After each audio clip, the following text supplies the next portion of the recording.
Hello,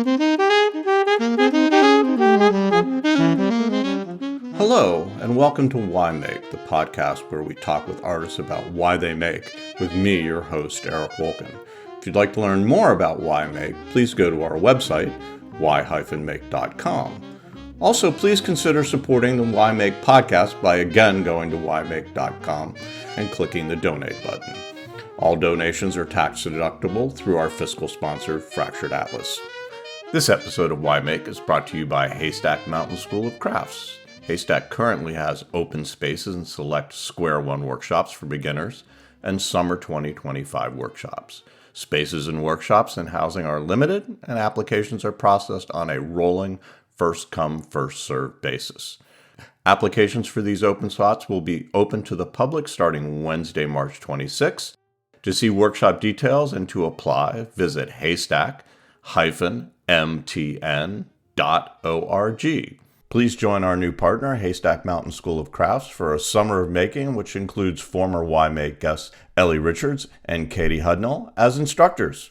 So get out there and make. On this episode of Why Make, we continue our conversations from the 2024 Emma International Collaboration in Big River, Saskatchewan. This time with Miranda Jones. Miranda is primarily known in the art world for her paintings of animals, but she is so much more than that. I saw her mostly in the metal fabrication area with a plasma torch in hand during our time at Emma. A plasma torch is a device that, almost like a pencil, allows you to cut through steel as if you were drawing on it. But you could also find Miranda in Tiny Shiny, the jewelry workshop, and the painting area. True Emma vagabond, finding a home in many places.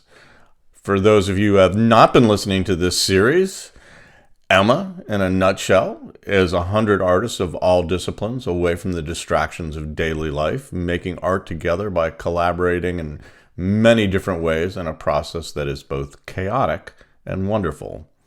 Our podcast booth for Emma was the front porch of M. Craig Campbell's house, the metals coordinator for Emma, and a full-time resident and staff of Ness Creek. And Craig's home sat at the busy crossroads between the maintenance buildings for Ness Creek and the beautiful Ness Creek Forest Garden, a place of berry bushes, fruit trees, vegetables, medicinal plants, and chickens. Lots of chickens. Here is my conversation with Miranda, and we start with a silly reference to her honorary citizenship from New Zealand.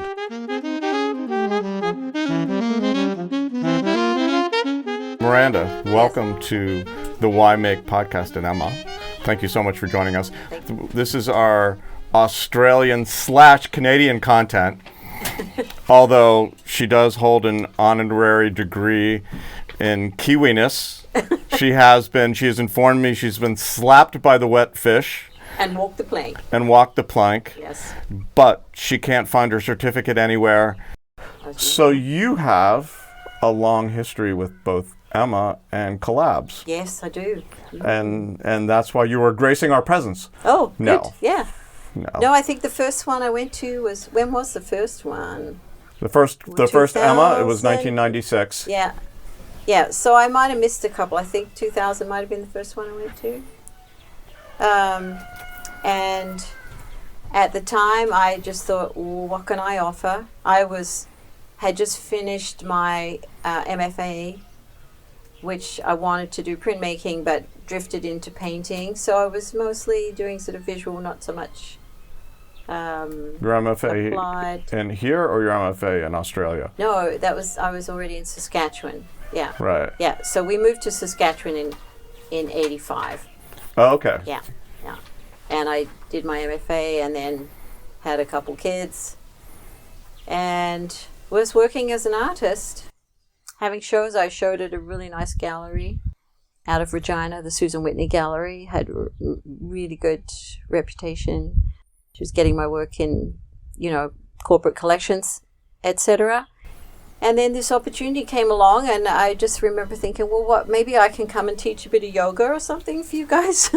And Jamie Russell was the one who called me, and he said, just come, you'll figure it out, So that was pretty vague for me. And that's what happened. You see there's a few newbies around this year, and they're still trying to figure it out. once you understand this whole concept that it's not about you, it's about us, we, letting go of ego, trying something new, experimenting, being open to new ideas, maybe to having your piece destroyed and reappear in bits somewhere else. That there's a lot of letting go that happens, and that is so refreshing. Yeah, I got kind of hooked. You got kind of hooked? Yeah. How would you describe Emma? Well, for me, it's a great big family, and I feel like I can go and visit anyone who has been in a collaboration either with me or anywhere in the world, and immediately we have something in common and a shared experience that is very difficult to describe to people who haven't experienced it. So it's an opportunity to learn, to grow, to let go, to explore, to push your limits or not. You can approach it however you like. But I had done a lot of intaglio work, etching, and so I've always liked metal, the surface of metal. But I was sort of known as the queen of gold leaf, because I used a lot of gold leaf in my work. And once the word got around at this Emma that I knew how to gold leaf things, everyone started coming to me, oh, would you put some gold leaf on this? And I learned very quickly just to get the heck out of there, So I ended up over in blacksmithing, and my grandfather used to do a lot of blacksmithing with us when we were kids. So to me, it was this sort of trip down memory lane. And I just picked up a hammer, and everyone was so supportive and willing to share and teach. So do you set up a home at Emma? So the first thing that usually happens on Wednesday is everybody picks a bench and sets up home. Where have you set up home? Yeah, well, I used to do that. Sort of, I'd find a little spot and I have all my stuff there with my name on absolutely everything, because I know that things wander. But this year I knew I would probably drift around a little bit, because I had a big project I was very interested to do in the metalsmith fabricating area. So I sort of drifted away from blacksmithing and more into fabrication and plasma cutting and larger scale stuff. But I've since seen the light and doing more tiny shiny silver work in precious metals, and so in the jewelry area. But I still love to paint, so I sort of drift around all over the place. How do you approach Emma? Do you think about what you want to accomplish at Emma before you come here? You said you were thinking about a project you wanted to accomplish over in metal fabrication? Yeah, that varies. When I pack, because I'm essentially local. I'm from Saskatoon. It's only a 3-hour drive or 2.5. So I pack up a lot of stuff in my studio, and that's where I have to make a decision whether do I want this, do I want that. Even though we have every piece of equipment imaginable, or people are willing to share, it's nice to have some of your own stuff. It's nice to have your favorite paintbrush. It's nice to have your favorite Dremel tool or whatever. So you're sort of already making a few decisions. Well, I might need this, I might need that. But as for the big piece that I'm doing right now in the metal fabrication area, years ago when I was doing more blacksmithing, I'd always go and help load the truck from Inland Steel, who have been extremely generous to us over the years, letting us load up the truck and donating a lot of scrap metal. I saw these 2 old chimney stacks from a restaurant, and I said, I want those. I immediately envisaged them as sculptural garden pieces, and they got as far as my backyard for some reason. I can't remember how that happened. It was many years ago, because they were full of grease and what have you, and I think I planned to clean them up. But nature did a good job of that, just abandoning them and leaving them. So the pieces you're working on now have been sitting in your yard for X number of years? Yes. My husband used them for hockey target practice, so... So they've got some dings in them. Yeah, well, they've got some history, because he didn't always hit the mark. Anyway, so I said to Craig, let's bring them up, and, maybe this is it. I have this vision, and I want to do it. So that was one piece, but honestly, And that's happening, and I'm really excited I'm finally doing that piece. And I had thought I had given up my addiction for the plasma cutter, but apparently I haven't. And Craig, who is involved in the setting up and encouraging me in the blacksmithing, etc., said, "Come on, Jonesy, you got to pick up that plasma cutter one more time." So I took all my safety gear. I bought, my grinders. I bought my leather apron. But then I made my home sort of one of my bases in the Tiny Shiny area, and found a little piece of bleached coral that I'd picked up on the beach in Australia, and decided I really wanted to do a piece about that. I hadn't really planned that, but you just arrive, you see what resources are there, or you might find something in the parts pile that just gets you excited, or someone might come around and say, "Okay, we've made this big bowl and we need a whole bunch of bits to go in it that that are strange and unusual," or one project. So sometimes there's group project, and one project that someone was starting was things that you need to survive the modern age. That's Adam's project. Okay. This is Adam Manley we were referring to, a former guest on Why Make, who you will be hearing more from in future episodes in our conversations from Emma. And we are talking about his piece, The Modern Age Survival Kit. So yeah. what are you contributing to Adam? Well, I haven't come up with anything just yet, but my thought was, you probably need some music, maybe a musical instrument or something, good sense of humor. I don't know, maybe some survival equipment. Anyway, I haven't thought that one through yet because I got caught up in several other projects. I'm working on a little icon, and I thought, well, that'll be nice to share with somebody. I've done, these series of animals as saints. I was trying to paint a saintly-looking fox. I love nature. I love being outside. I love animals, birds, and that's kind of what I'm known for at the moment, painting. It's been a theme throughout all my work, no matter what sort of medium I'm working in. This episode of Why Make is brought to you by Haystack Mountain School of Crafts. There are still a few open spaces for summer 2025 workshops, and applications for those spots open on March 26. Go to haystack-mtn.org for more information.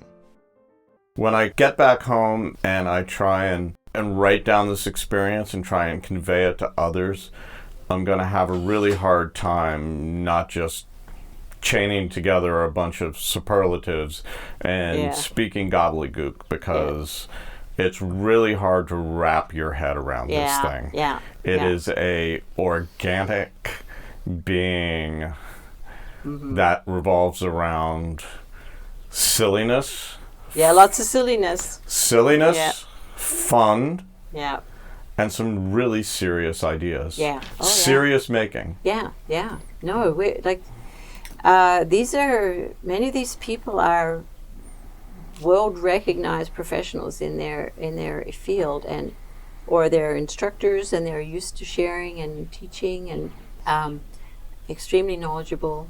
And once you get over that initial, where do I fit, where do I belong, it's just an incredible opportunity to learn and to grow. And in terms of the letting go, everything that we make is auctioned off, and if you really want to buy it, you have to buy it back.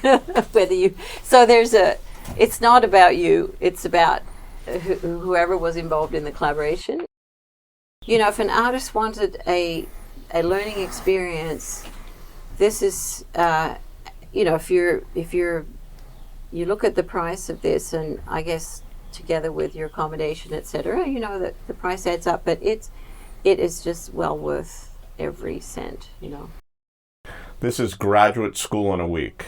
Yes, I've heard that said. Yes, this is exactly. In fact, way more. You learn way more here than you'll ever learn in graduate school. Right. This is graduate school in a week. It is crazy. It is intense. We are in the final full day of making, so it is about to get way, way crazier. This has been pretty, like, a lot of us are getting a little older, and need to go to bed before midnight. But I have a feeling tonight there'll be lots of people up for hours. The first one, I swear, I must have averaged 4 hours sleep a night, if that. I was just so excited about what, the energy, and it was just, yeah. Sleep is, you can always sleep, when you're dead, right? I think it is useful to say that a lot of the collaboration here has nothing to do with actually somebody contributing to a piece in a physical sense. It has a lot to do with somebody teaching you a technique, giving you an idea. Mm-hmm. I mean, Rob and I were talking about this before you got here, is like, well, what really, if somebody gives you that tool or that piece of material for your idea or suggests something, mm-hmm. are they collaborators? And I think I think they are, for sure. Just, these earrings, which I have to hand in yet, but someone just had this beautiful cutout tin, and from an old, I don't know, beer can or something, and I just said, can I have some of that? And just made something that I would normally make using silver and brass, for example. So just a different material. The big piece that I'm working on, Adrian Legg, who's from England, is going to create a sort of a border base for it, and it'll be, he could do whatever he wants. I'm not going to tell him what to do. I showed him the piece, and he looked at it and said, "Oh, I just tried this new texture on metal. Come and have a look." And he said, what do you think of that? And I said, "No, I think that'd be great. You just go for it." And so that's kind of this melding of ideas, and often it's something you would never have thought of yourself. So, that the collaboration can take many forms. Right. And sometimes, and the other thing too is just being able to consult with so many people in so many different fields. Yeah. It was like, should this be tiny shiny? Should this be wood? Should this be wood? Yeah. And then, of course, does this need a little bling? As we've been kidding around with Pam. Everything can do with a little bling, right? Yes, Pam is Bling 911. This is Pam Robinson, the Education Director of the Furniture Society, who we are referring to here. Pam has worked with Y-Make on past projects, and she is the maven of Tiny Shiny, and who you will hear from more of in future episodes. But for now, she's in charge of emergency bling, putting that rhinestone in the right place to make your piece sing. Over the week, Miranda, like all of us, talked with many other artists about collaborating on their pieces, but lots of talk at Emma is just that, talk. In the end, she spent a fair amount of time collaborating with Pam, including making a necklace from the piece of Australian coral that she brought to Emma. She called it Bleached and Beached. She also spent a fair amount of time with the plasma torch working on her large outdoor garden sculpture entitled Garden Delight. Well, another collaboration, honestly, this is a part of it too that we haven't really talked about. So one of the participants who I've never met came up to me and said, "Are you Miranda Jones? I hear you like to swim." And I said, "Absolutely." She said, "Well, where can we swim?" So we've been swimming just about every morning at a little lake not far from here. This is a beautiful setting, by the way. And that to me is just a bit as much a part of this collaboration as everything that happens here on campus, right? So just to start my day to be out in nature in this beautiful, quiet boreal forest, have a beautiful swim in a lake that's clear and clean, and then come back and have beautiful breakfast, another beautiful breakfast. And actually, a lot of the collaboration happens during the meals. Yes, the discussion. I got suckered into a piece during dinner time. You haven't learned to say no. Like that's a prerequisite. How do you say, oh no, I'm too busy. But people don't, they. Interestingly enough, I've talked with a lot of people now, and some have said, well, learning how to say no is an important part of the Emma experience. And some have said, oh no, you don't say no. You just, Okay, I'll do my best. Or, Or they take your approaches, which is they run away. Yeah, you can run away. Or you might know someone who would do a better job and who would know better what to do, like might have a better solution, who has different level of expertise in something. So, but I do like the idea of running away. It's very polite. It works. Yeah. It's polite. Oh, gotta go. I've got an interview. Yeah. that just worked moments ago. But collab has affected me in ways I didn't expect. Like I sort of had this idea, this trajectory as an artist, and galleries like to know, okay, so what do you do? All right, you paint landscapes, or you paint whatever. And they love, that's easier for them to market. I understand that. And my career would have headed in a very different direction had I said to Jamie, I'm sorry, I really don't feel this experience is for me. No, I'm not going to go. I'm not going to accept your invitation. But she did accept the invitation and has been back almost every time since. When I asked how Emma had changed her artistic practice, Miranda told me that through Emma she became more comfortable collaborating and learned the value of leaving your ego out of your work and being open to unexpected but often far more exciting outcomes. She also says she has become comfortable in a greatly expanded repertoire of media and techniques. She has taken up blacksmithing and metal fabrication, learned how to use a welder, plasma cutter, bandsaw, and an angle grinder. You were talking about what you get from Emma and what you take home from Emma. And it's what you give to Emma too, right? You give and you get. You share and yes, but when I get home, I'm excited to do some more, to explore some of the things that I've learned about while I was here. Even though it's exhausting and intense, it's a holiday too. So it's kind of a working holiday in a way. So you go back refreshed, tired but refreshed, and that's really important, I think, for artists to find something like that where they can be renewed, rejuvenated. Yeah, and I think a lot of that is being excited by potential and ideas. Yeah, and connecting with people who you can consult with down the road too. So I've met people here who, honestly, if I have a question about something to do with wood or, there's a million people now I can contact and say, oh, it was great to see you at Emma. I hope you had fun. By the way, what do I do with this? What did you tell me about that I've forgotten? Personally, I think this should be the model for all art making.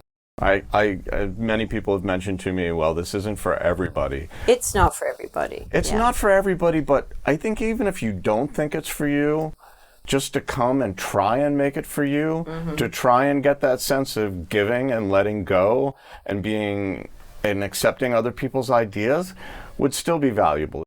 A lot of art is about, or marketing of art does create this sort of ego. It's about, a name, right? Developing a name, a presence. Whereas here, nobody knows anything about you. There's people here who are, like Lionel Grant, for example, from New Zealand, is just well-renowned carver, Maori carver.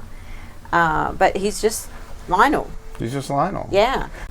Is there any final thoughts about Emma you would like to share? It has changed my life. It's changed my life. It's for the better.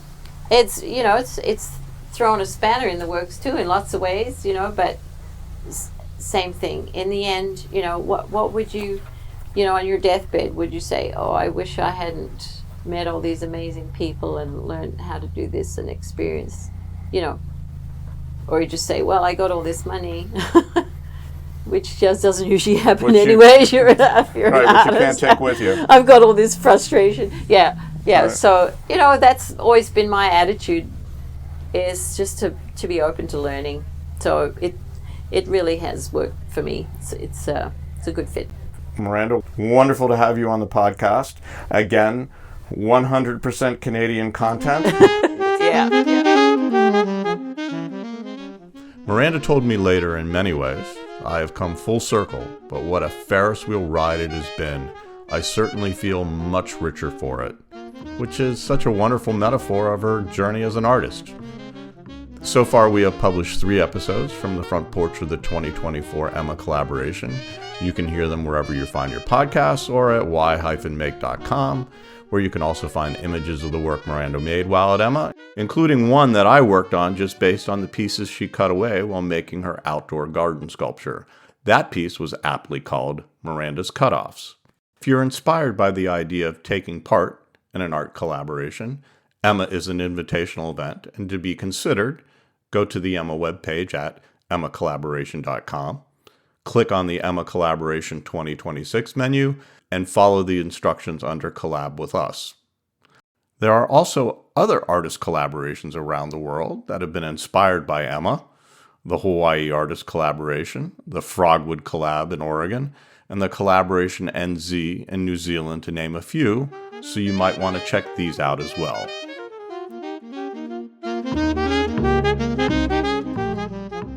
This episode of Why Make is brought to you by Haystack Mountain School of Crafts. There are still a few open spaces for summer 2025 workshops, and applications for those spots open on March 26. Go to haystack-mtn.org for more information. Again, thanks for listening, and Why Make? Why Make is a production of Rob Helmkamp and Eric Wolken. Today's episode was edited with help from Johanna Zorn. The music used in this episode is Ornette and Jazz Fugue No. 4 for keyboards from Justin Allen Arnold, and is available on ifnessfreemusic.com. That is IFNESS freemusic.com.